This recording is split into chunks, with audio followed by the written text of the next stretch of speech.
Clarice Lispector. De onde vem esse Lispector? Eu não sei, eu perguntei, é um nome latino, né? E eu perguntei ao meu pai desde quando havia Lispector na Ucrânia. Ele disse que de gerações e gerações anteriores.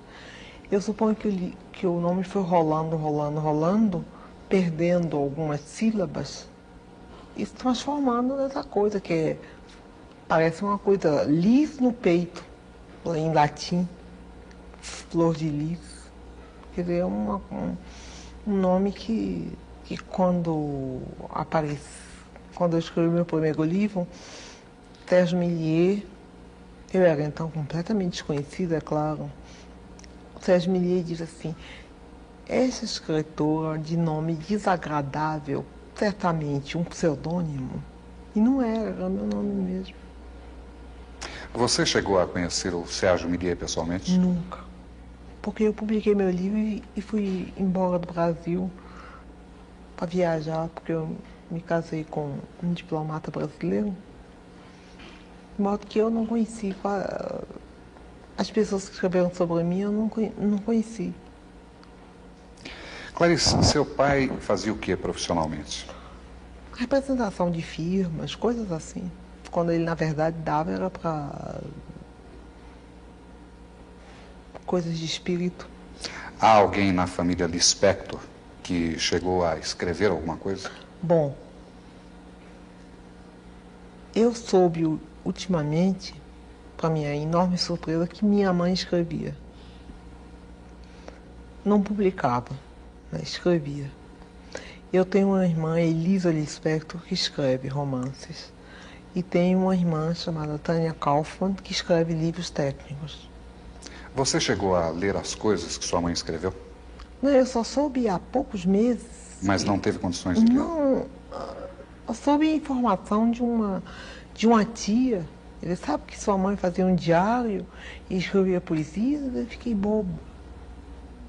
Em diversas entrevistas que você tem concedido, surge quase que necessariamente a pergunta de como você começou, quando. Isso é mais do que conhecido, você começou aos 7 anos de idade. Antes dos 7 anos eu já fabulava, já inventava história. Por exemplo, inventei uma história que não acabava nunca. É muito complicado para explicar essa história, como era. Mas quando eu comecei a ler e escrever, comecei a escrever também. Pequenas histórias. Quando a jovem, praticamente adolescente Clarice Lispector descobre que realmente é a literatura, aquele campo de criação humana que mais a atrai, a jovem Clarice tem algum objetivo específico ou apenas escrever sem determinar um tipo de público? Apenas escrever.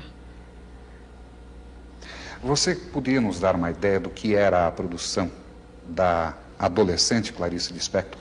Caótica, intensa, inteiramente fora da realidade da vida. Desse período, você se lembra do nome de alguma produção? Bom, eu escrevi várias coisas antes de publicar meu primeiro livro. Eu já escrevia para revistas, contos, jornais. Eu ia com uma timidez enorme, mas uma timidez de ousada. Eu sou tímida e ousada ao mesmo tempo. Eu chegava lá na revista e dizia: eu tenho um conto, o senhor quer publicar? Aí eu me lembro que uma vez foi o Raimundo Magalhães Júnior, que olhou, leu um pedaço, olhou para mim e disse: você copiou isso de quem? Eu disse: ninguém, é meu. Ele disse: você traduziu? Eu disse: não. Ele disse: então eu vou publicar. Era assim, era nessa base. Você publicava essas obras em quais publicações? Ah, não me lembro. Jornais, revistas. Clarice, a partir de qual momento você efetivamente decide assumir a carreira de escritora? Eu nunca assumi. Por quê? Eu não sou uma profissional, eu só escrevo quando eu quero. Eu sou uma amadora e faço questão de continuar a ser amadora. Profissional é aquele que tem uma obrigação consigo mesmo de escrever. Ou então com o outro, em relação ao outro. Agora, eu Faço questão de não ser um profissional, para manter minha liberdade.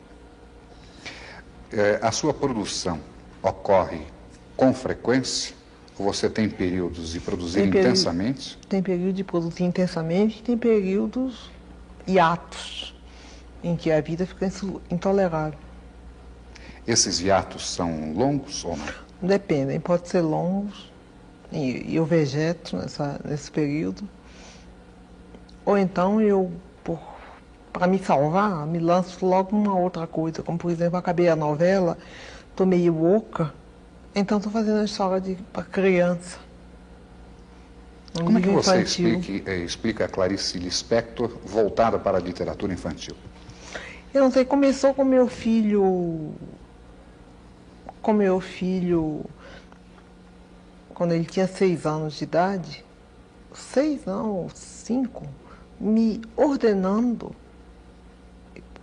para que eu escrevesse uma história para ele. Eu escrevi.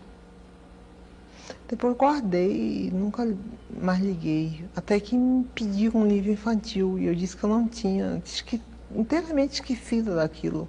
Era tão pouco literatura para mim, eu não queria usar isso para publicar nada, era para o meu filho. Mas aí lembrei, bom, tenho sim. Então foi publicado. Eu tenho 3 livros de literatura infantil e estou fazendo o 4º agora. É mais difícil você se comunicar com o adulto ou com a criança? Quando eu me comunico com criança, é fácil, porque eu sou muito maternal. Quando eu comunico com adulto, na verdade estou me comunicando com o mais secreto de mim mesma. Aí é difícil, né? O adulto é sempre solitário? O adulto é triste e solitário, né?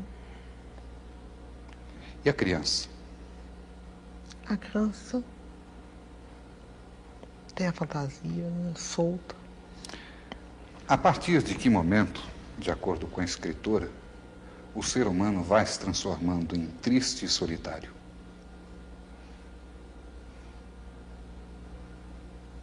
Isso é segredo. Desculpa, não vou responder. A qualquer momento da vida, basta um choque um pouco inesperado e isso acontece. Mas eu não sou solitária, não, tenho muitos amigos. E só estou triste hoje porque estou cansada. De modo geral, eu sou alegre.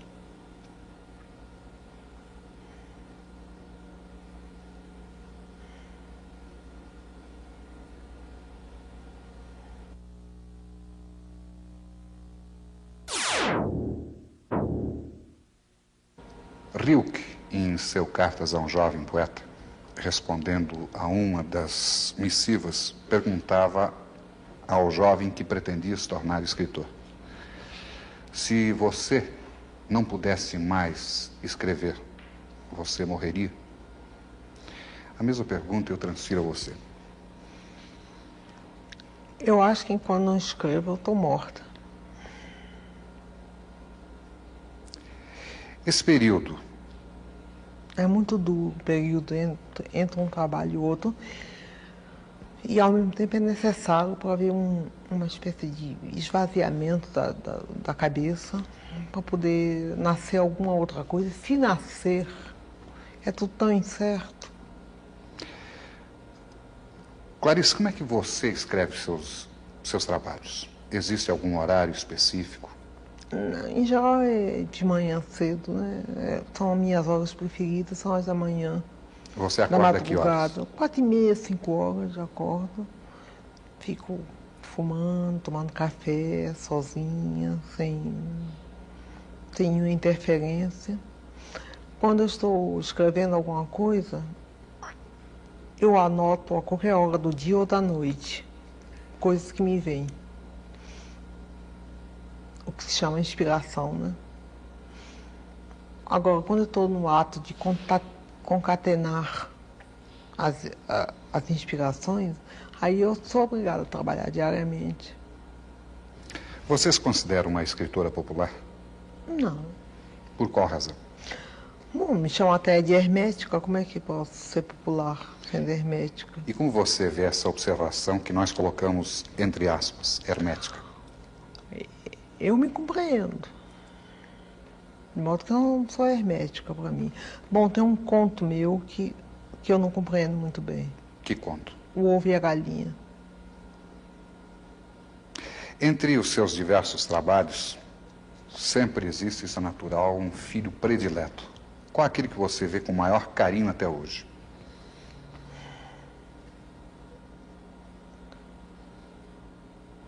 O Ovo e a Galinha, que é um mistério para mim. Uma coisa que eu escrevi sobre um bandido, sobre um criminoso chamado Mineirinho, que morreu com 13 balas, quando uma só bastava, e que era devoto de São Jorge e tinha uma namorada, que me deu uma revolta enorme. Eu escrevi isso. Sobre esse seu trabalho em torno de Mineirinho, qual o enfoque que você deu? Eu não me lembro muito bem, já foi há bastante tempo. A qualquer coisa assim, como o primeiro tiro me espanta, o segundo tiro, não sei o que, o terceiro tiro, coisa. O 12º me atinge, o 13º sou eu. Eu me transformei no Mineirinho, massacrado pela polícia. Qualquer que tivesse sido o crime dele, uma bala bastava. O resto era vontade de matar. Era prepotência. Em que medida o trabalho de Clarice Lispector, no caso específico de Mineirinho, pode alterar a ordem das coisas? Não altera em nada. Não altera em nada. Eu escrevo sem esperança que eu escreva altere qualquer coisa. Não altera em nada. Então, por que continuar escrevendo, Clarice? E eu sei. Porque, no fundo, a gente não está querendo alterar as coisas, a gente está querendo desabrochar de um modo ou de outro, né? No seu entender, qual é o papel do escritor brasileiro hoje em dia? O de falar o menos possível.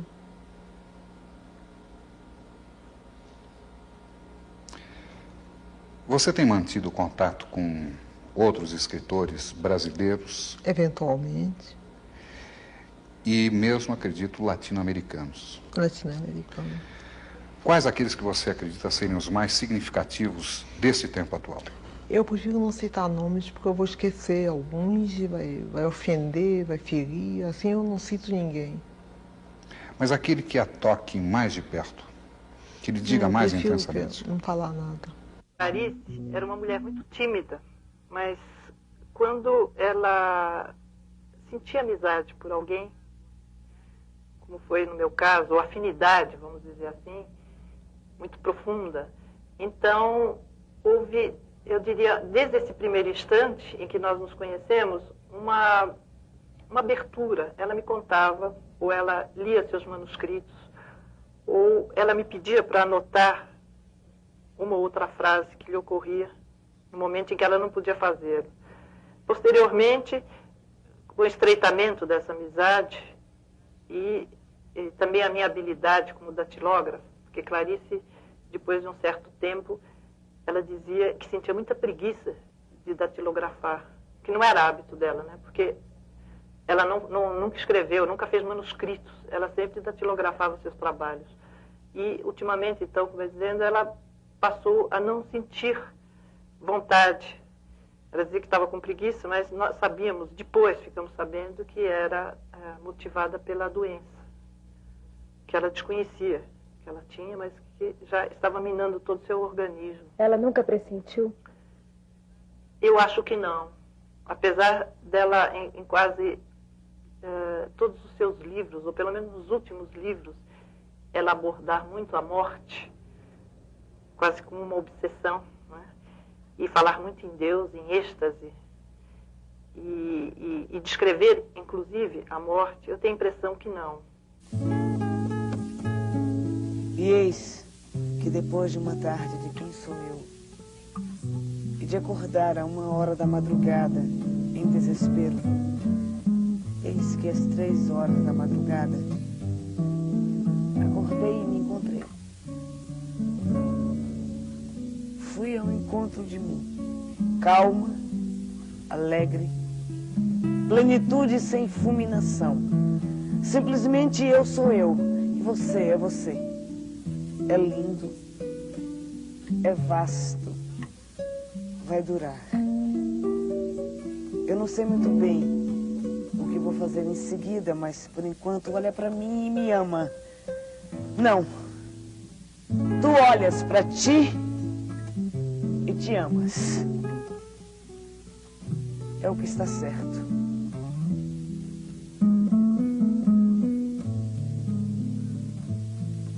Quando eu estive estudando cinema nos Estados Unidos, eu me dediquei a ler toda a obra de Clarice, todos os livros de Clarice. E quando eu estava buscando uma obra para ser adaptada, foi justamente A Hora da Estrela, que era um dos últimos, que era o último livro dela, e com o qual eu me identifiquei muito, porque eu descobri o Brasil fora do Brasil. E eu acho que a Macabeia é uma heroína sem nenhum caráter, assim, não sei que ela é heroína sem nenhum caráter, mas ela é, vamos dizer, a contrapartida do Macunaíma, entendeu? E ela é a imagem do Brasil. Para mim, eu acho que a Macabeia é o retrato do Brasil, pelo menos naquela época.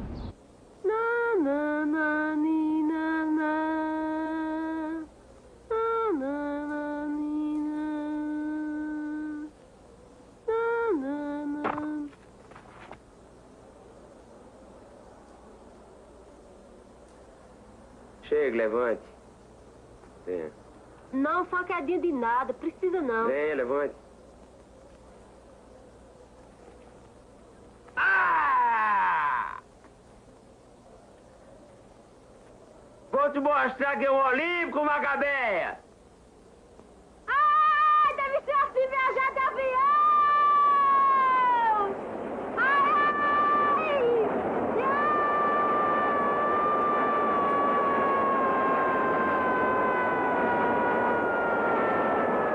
A gente sente, lendo A Hora da Estrela, que ele foi escrito, que esse livro foi escrito assim, como se fosse um vômito, entendeu? Uma coisa assim, que saiu de dentro dela, como se ela tivesse necessidade, como que ela precisasse verter tudo aquilo para fora.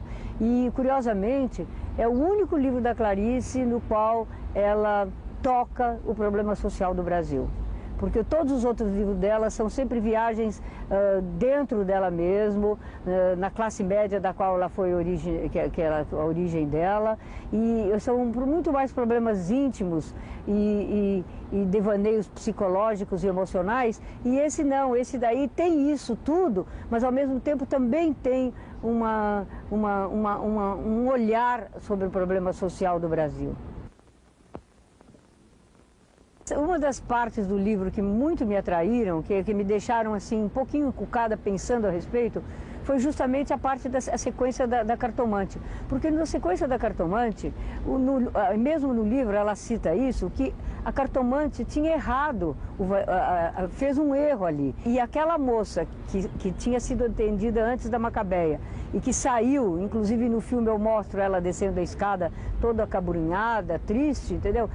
Ela havia vaticinado que ela iria e que ela poderia ser atropelada. Então, a cartomante errou o vaticínio dela, a previsão. Antes de nós entrarmos aqui no estúdio, você me dizia que está começando um novo trabalho agora, uma novela. Não, eu acabei a novela. Que novela é essa, Clarice? História de uma moça tão pobre que só comia cachorro quente. Mas a história não é isso só, não. A história é de uma inocência pisada,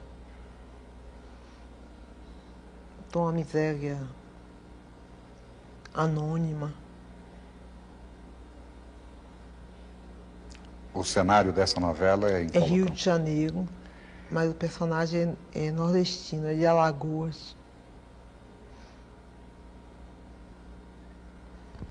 Onde é que você foi buscar dentro de si mesma? Eu morei em Recife. Eu morei no Nordeste, eu me criei no Nordeste. E depois, no Rio de Janeiro, tem uma feira dos nordestinos, no Campo São Cristóvão, e uma vez eu fui lá.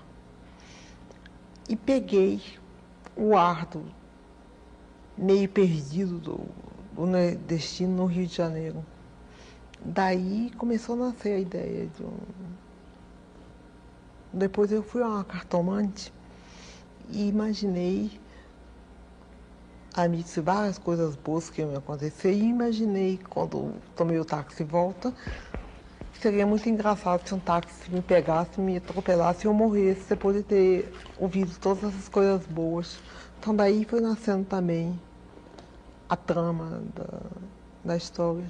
Qual o nome da heroína da novela? Não quero dizer, é segredo. E o nome da novela, você poderia revelar? 13 nomes, 13 títulos. Você entra em contato, eu acredito que com frequência, com jovens estudantes universitários? De vez em quando me procuram, mas eles têm muito assim, medo de me atrapalhar.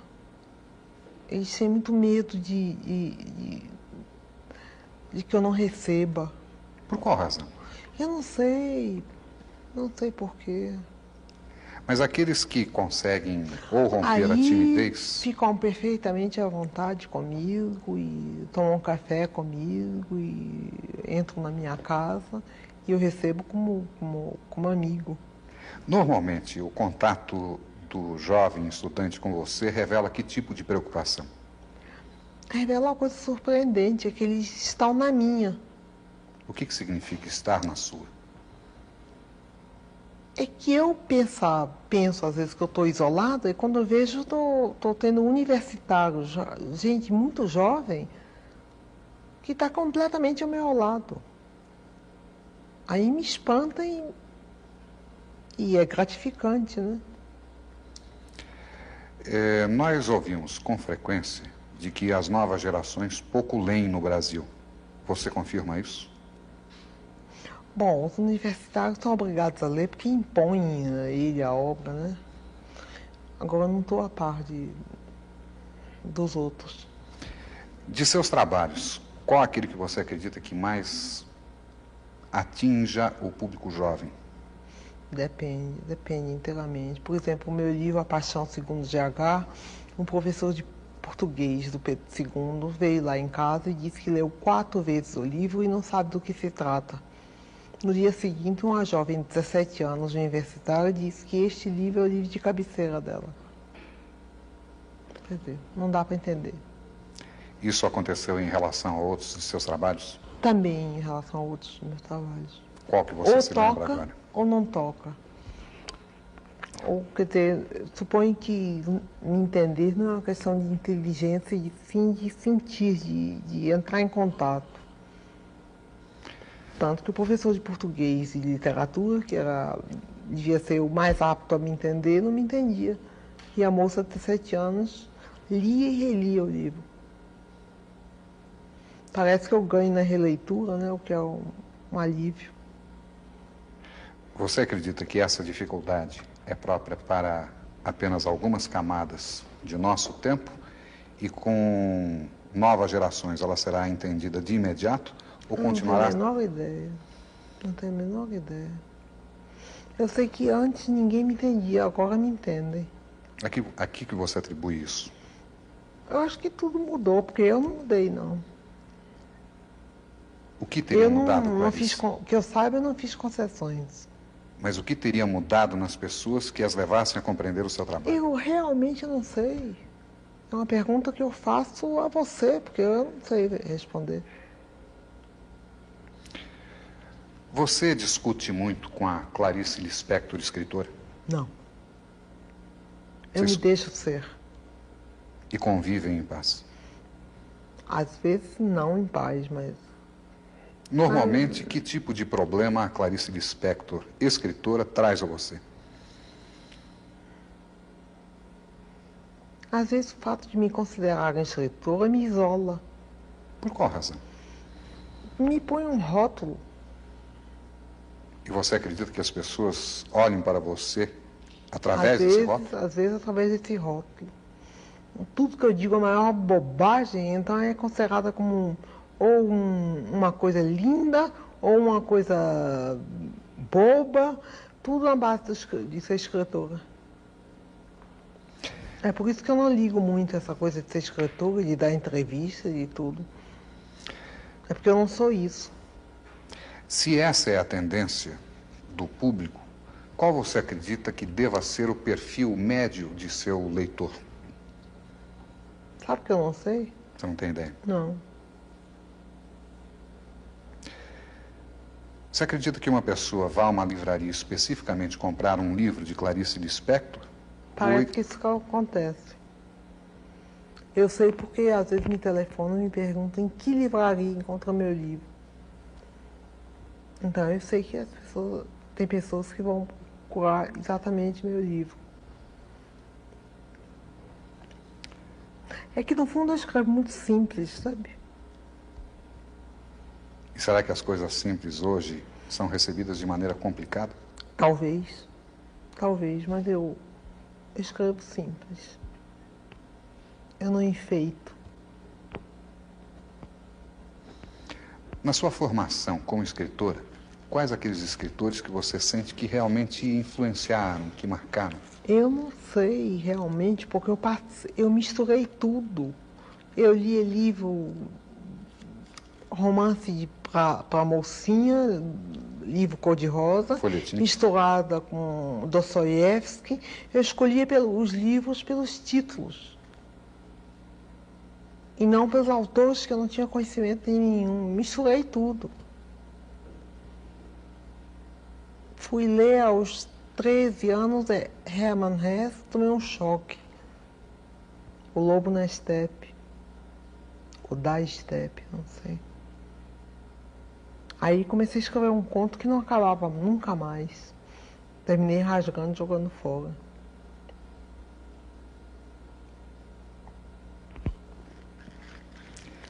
Isso acontece ainda agora de você produzir alguma coisa e rasgar? Eu deixo de lado ou rasgo. Não, eu rasgo, sim. É produto de reflexão ou uma emoção Raiva, instantânea? um pouco de raiva. Com quem? Comigo mesmo. Por que, Clarice? Sei lá, eu tô meio cansada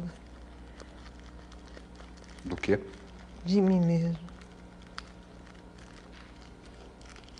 Mas você não renasce e se renova a cada trabalho novo? Bom, agora eu morri. Vamos ver se eu renasço de novo. Por enquanto eu tô morta. Tô falando de meu túmulo.